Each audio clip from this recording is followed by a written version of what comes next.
10 ನಿಮಿಷದಲ್ಲಿ ರೆಡಿಯಾಗುವಂಥ chilli garlic egg rice ಇದು.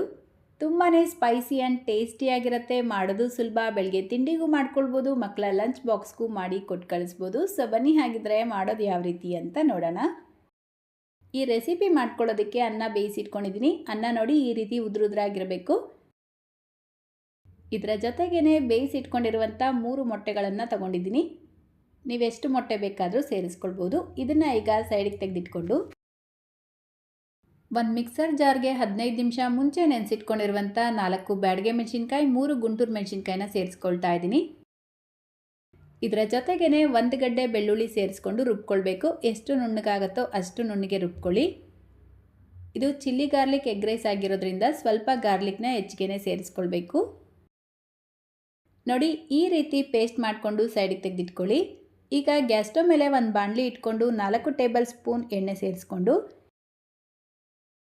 ಎಣ್ಣೆ ಬಿಸಿಯಾಗಿದ ತಕ್ಷಣ ಇದಕ್ಕೆ ಮೀಡಿಯಮ್ ಸೈಜ್ದು 2 ಈರುಳ್ಳಿ, ಸ್ವಲ್ಪ ಕರಿಬೇವಿನ ಎಲೆ, 1 ಮೆಣಸಿನ್ಕಾಯಿನ ಸೇರಿಸ್ಕೊಂಡು ಫ್ರೈ ಮಾಡ್ಕೊಳ್ತಾ ಇದ್ದೀನಿ.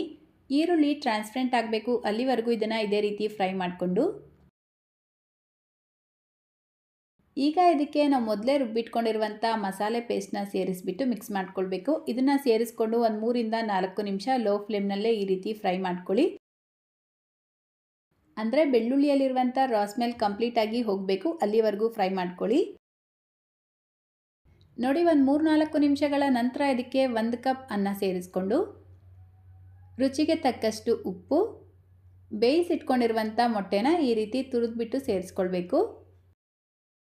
ಮೊಟ್ಟೆನ ಒಡೆದು ಸೇರಿಸಿ ಎಗ್ ರೈಸ್ ಮಾಡಿರ್ತೀರ, ಈ ರೀತಿ ಬೇಯಿಸ್ಬಿಟ್ಟು ತುರಿದು ಮಾಡುವಂಥ ಎಗ್ ರೈಸ್ ಇನ್ನೂ ಟೇಸ್ಟಿಯಾಗಿರುತ್ತೆ. ಒಂದ್ಸಲ ಈ ಮೆಥಡಲ್ಲಿ ಟ್ರೈ ಮಾಡಿ, ಖಂಡಿತ ನಿಮ್ಮ ಮನೇಲಿರೋರಿಗೆಲ್ಲರಿಗೂ ಇಷ್ಟ ಆಗುತ್ತೆ. ನೋಡಿ ನಾವು ಬೇಯಿಸಿಟ್ಕೊಂಡಿರುವಂಥ ಎಲ್ಲ ಮೊಟ್ಟೆಗಳನ್ನು ಈ ರೀತಿ ಸೇರಿಸ್ಕೊಂಡು ಲಾಸ್ಟಲ್ಲಿ ಒಂಚೂರು ಕೊತ್ತಂಬರಿ ಸೊಪ್ಪನ್ನ ಸೇರಿಸಿ ಹೈ ಫ್ಲೇಮಲ್ಲೇ ಮಿಕ್ಸ್ ಮಾಡ್ಕೊಳ್ಬೇಕು.